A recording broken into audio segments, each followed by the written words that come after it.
BTV देख रहे सभी दर्शकों को नमस्कार। मैं सिमरनजीत को लेकर हाजिर हूं देश भर से जुड़ी खबरें।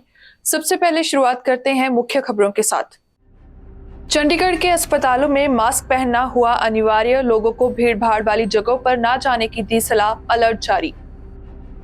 गैंगस्टर लॉरेंस बिश्नोई के इंटरव्यू की जांच की मांग को लेकर एसआईटी की टीम का गठन, डीजीपी प्रबोध कुमार करेंगे टीम की अगुवाई।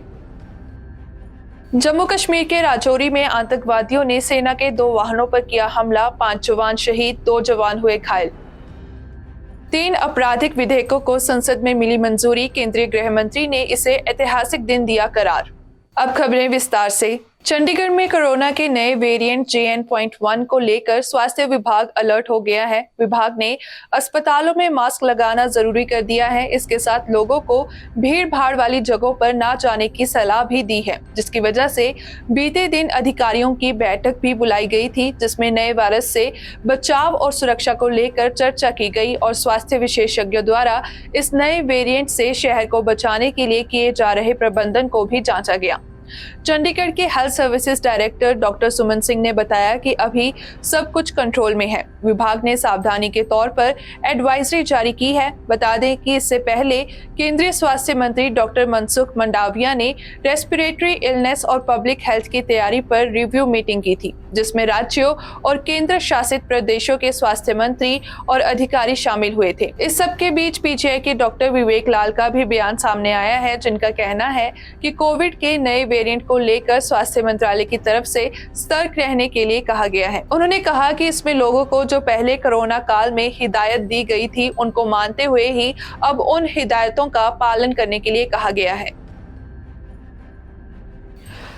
दिल्ली में हुए कथित शराब घोटाला मामले में मुख्यमंत्री अरविंद केजरीवाल को ईडी की तरफ से दूसरा नोटिस भेजा गया था। 21 दिसंबर को उन्हें ईडी के समक्ष पेश होना था, लेकिन वो ईडी का नोटिस छोड़ होशियारपुर से तकरीबन 9 किलोमीटर दूर आनंदगढ़ में धमध्वज विपश्यना योग केंद्र में पहुंच गए, जहां वो अगले 10 दिनों तक मेडिटेशन करेंगे। वहीं सूचना है कि दिल्ली सीएम केजरीवाल ने अपने 10 दिन के मेडिटेशन कैंप के बारे में ईडी को भी सूचित किया है।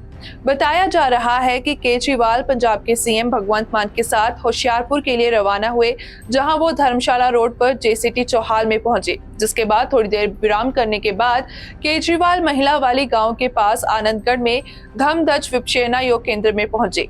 जानकारी के अनुसार केजरीवाल की सुरक्षा के लिए होशियारपुर में 1000 पुलिस मुलाजिम ड्यूटी पर तैनात किए गए हैं। वहीं 23 गाड़ियां, एक एम्बुलेंस और फायर ब्रिगेड की गाड़ियों का काफिला भी नजर आया। भाई बलवंत सिंह राजोआना की रिहाई को लेकर चल रही मांग पर केंद्रीय गृह मंत्री अमित शाह का बयान सामने आया है। अमित शाह ने लोकसभा में राजोआना को लेकर श्रोमणी गुरुद्वारा प्रबंधक कमेटी की रहम पिटीशन पर बयान देते हुए कहा कि जिससे गलती का एहसास ही नहीं है, उसे माफी किसकी दी जाए। अमित शाह ने आगे कहा कि रहम का हकदार वो होता है जिसको गलती का एहसास हो। कोई तीसरी संस्था उसकी सजा माफी के लिए रहम की पिटीशन दाखिल करे और दोषी को पछतावा ना हो, तो वो रहम का हकदार कैसे हो सकता है। दरअसल लोकसभा में अकाली दल की सांसद हरसिमरत कौर बादल ने बलवंत सिंह राजोआना की सजा माफी का मुद्दा उठाया था, जिस पर गृह मंत्री अमित शाह ने जवाब दिया। बता दें कि राजोआना के लिए श्रोमणी गुरुद्वारा प्रबंधक कमेटी की तरफ से राष्ट्रपति को डाली गई दया याचिका 2011 से पेंडिंग है। राजोआना को पूर्व मुख्यमंत्री बेअंत सिंह की हत्या के आरोप में फांसी की सजा दी जा चुकी है, लेकिन दया याचिका के कारण ना ही उनकी सजा पूरी हुई है और ना ही उस सजा को उम्र कैद में बदला गया है। SGPC की तरफ से 550वें प्रकाश पर्व के दौरान भी बंदी सिखों को रिहा करने और राजोआना की सजा को उम्र कैद में बदलने की नोटिफिकेशन जारी की गई थी, लेकिन इस नोटिफिकेशन पर अभी तक अमल नहीं हुआ है। पंजाब की आम आदमी पार्टी सरकार के मंत्री अमन अरोड़ा को संगरूर के सुनाम कोर्ट ने 2 साल की कैद की सजा सुनाई है। जानकारी अनुसार ये सजा पारिवारिक लड़ाई झगड़े के केस में हुई है। इसके अलावा इस मामले में 8 अन्य लोगों को भी सजा सुनाई गई है। बताया जा रहा है कि ये मामला साल 2008 में दर्ज हुआ था। कोर्ट की तरफ से इस मामले में आरोपियों पर जुर्माना भी लगाया गया है। बता दें कि अदालत के इस फैसले के बाद अमन अरोड़ा को सुनाम कोर्ट से ही शाम को जमानत भी मिल गई थी। इसके बाद उन्होंने कहा कि वो इस फैसले को ऊपरी अदालत में चुनौती देंगे। जानकारी अनुसार शिकायतकर्ता राजेंद्र दीपा ने बताया कि ये केस 15 साल पुराना है। उन्होंने कहा कि अमन अरोड़ा उनके रिश्तेदार हैं और रिश्ते में वह मंत्री के बहनोई लगते हैं। राजेंद्र दीपक का कहना है कि साल 2008 में वो सुनाम से चंडीगढ़ गए हुए थे, जिसके बाद अमन अरोड़ा अपनी मां को लेकर उनके घर पर पहुंचे और कब्जे की कोशिश की। और जब राजेंद्र को इस बारे में पता लगा तो उन्होंने डीएसपी को फोन कर सारे मामले के बारे में जानकारी दी, जिसके बाद जब वो अपने घर पहुंचे तो राजेंद्र का कहना है कि अमन अरोड़ा अपने समर्थकों के साथ वहां पहुंच गए और मारपीट कर कब्जे की कोशिश की, जिसके बाद राजेंद्र पर ही मामला दर्ज कर दिया गया और इसके बाद उन्होंने जांच के लिए याचिका लगाई तो कोर्ट से राहत मिली। गैंगस्टर लॉरेंस बिश्नोई के इंटरव्यू की जांच को लेकर बीते दिन पंजाब और हरियाणा हाई कोर्ट में इसकी सुनवाई हुई, जिसके बाद हाई कोर्ट के निर्देश पर पंजाब के स्पेशल डीजीपी प्रबोध कुमार की अगुवाई में विशेष जांच टीम बनाई गई है, जिसमें एआईजी डॉक्टर एस राहुल और नीलांबरी जगदले को शामिल किया गया है। बुधवार को कोर्ट में हुई सुनवाई के दौरान हाई कोर्ट ने पंजाब सरकार से जांच टीम के लिए आईपीएस अफसरों के नाम मांगे थे, जिनकी लिस्ट गुरुवार को सुनवाई के दौरान सौंपी गई। इस दौरान हाई कोर्ट ने सोशल मीडिया से लॉरेंस के इंटरव्यू को हटाने के भी आदेश दिए हैं। हाई कोर्ट ने कहा है कि इस मामले में एफआईआर दर्ज की जाए, जिसके बाद एसआईटी अपनी जांच शुरू करे। बीते दिन जम्मू कश्मीर के राजौरी में आतंकवादियों ने सेना के 2 वाहनों पर घात लगाकर हमला किया, जिसमें दोपहर करीब 3:45 बजे हुए हमले में 5 जवान शहीद हो गए। हादसे में 2 जवान घायल भी हुए हैं और फिलहाल ऑपरेशन जारी है।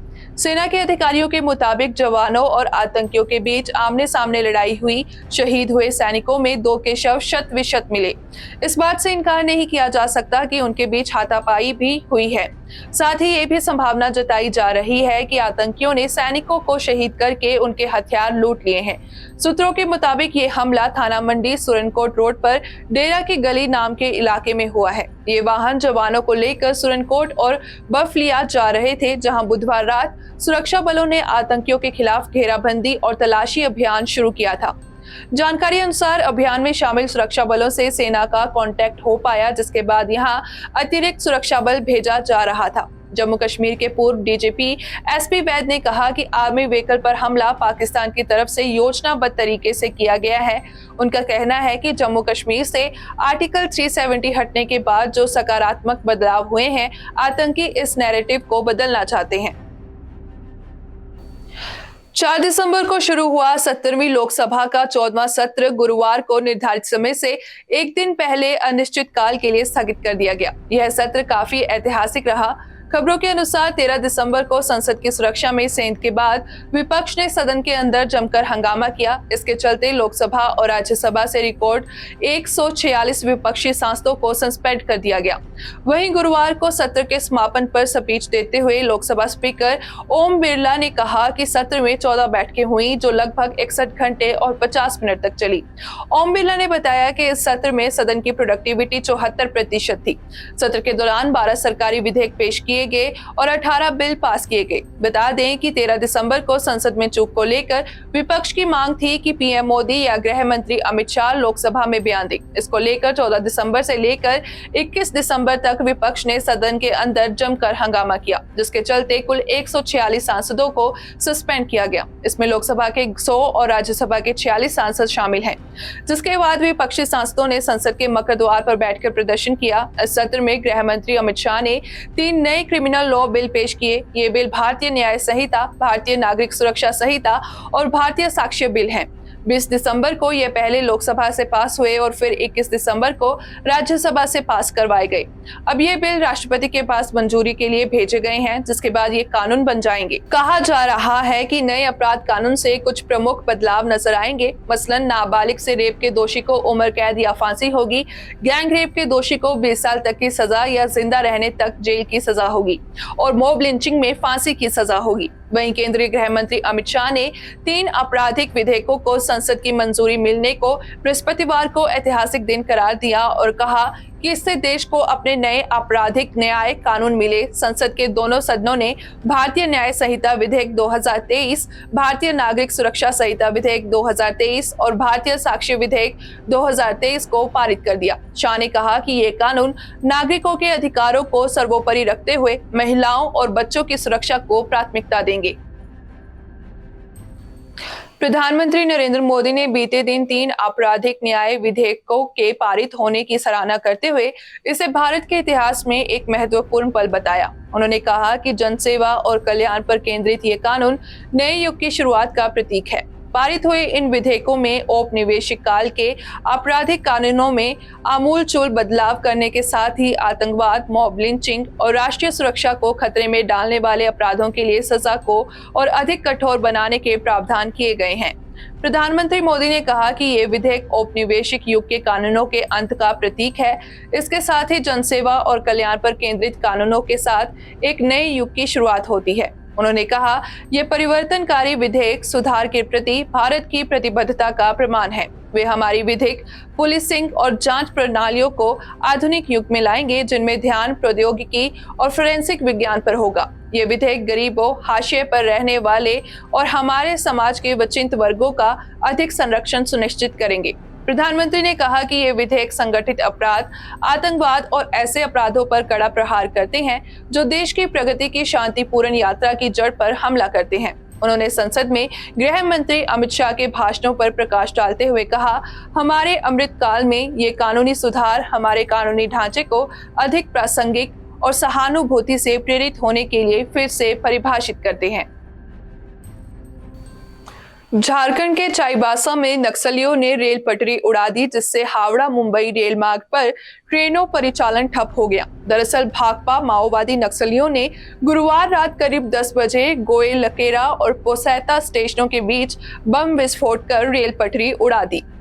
घटना के बाद हावड़ा मुंबई मुख्य रेल मार्ग में ट्रेनों का परिचालन ठप हो गया। एहतियात के तौर पर ट्रेन संख्या 18030 Shalimar Kurla up express train को गोयल केरा स्टेशन में रोक दिया गया। देर रात 12:50 बजे खबर लिखे जाने तक ट्रेनों का परिचालन शुरू नहीं हो सका। जानकारी के मुताबिक प्रतिबंधित नक्सली संगठन भाकपा माओवादी ने 22 दिसंबर को भारत बंद का आह्वान किया है। बंद शुरू होते ही नक्सलियों ने चक्रधरपुर रेल मंडल के गोयलकेरा व पोसेता रेलवे स्टेशनों के बीच पोल संख्या 356, 29A और 31A के बीच थर्ड लाइन में विस्फोट कर रेल पटरी उड़ा दी है। साथ ही घटनास्थल को बैनर व पोस्टरों से फाड़ दिया। घटना की जानकारी मार्ग में दूसरी लाइन से गुजर रही एक मालगाड़ी के क्रू और गार्ड द्वारा नजदीकी स्टेशन को दी गई। इसके बाद चक्रधरपुर रेल मंडल में हड़कंप मच गया। एहतियात के तौर पर तुरंत ही मार्ग में ट्रेनों का परिचालन रोक दिया गया। वहीं रेल मार्ग का निरीक्षण किया जा रहा है। रेलवे के स्थानीय कर्मचारी व अधिकारी मौके के लिए रवाना हो गए हैं। सीनियर डीसीएम गजराज सिंह ने घटना की पुष्टि कर स्टेशनों पर रोकी गई ट्रेनों की लिस्ट भी शेयर की है। Directorate of revenue intelligence DRI ने बीते दिन मुंबई एयरपोर्ट पर कोकीन के साथ एक अफ्रीकन महिला को गिरफ्तार किया है। यह महिला अपने साथ 1 किलोग्राम से ज्यादा कोकीन ले जा रही थी, जिसकी कीमत 13 करोड़ रुपए बताई जा रही है। एयरपोर्ट अधिकारियों के मुताबिक महिला इथोपिया के अदीस अबाबा से उड़ान भरकर मुंबई उतरी थी। संदेह के आधार पर उसे रोका गया और उसके सामान की जांच की गई, जिसमें से 13 करोड़ रुपए की कोकीन जांच में पाई गई। पुलिस अधिकारियों का कहना है कि महिला ने ड्रग्स को अपने हैंडबैग और क्लच बैग के अंदर छुपा रखा था। आज के इस बुलेटिन में इतना ही। फिर से हाजिर होंगे नई खबरों के साथ। आप देखते रहिए BTV। Be positive, be yourself.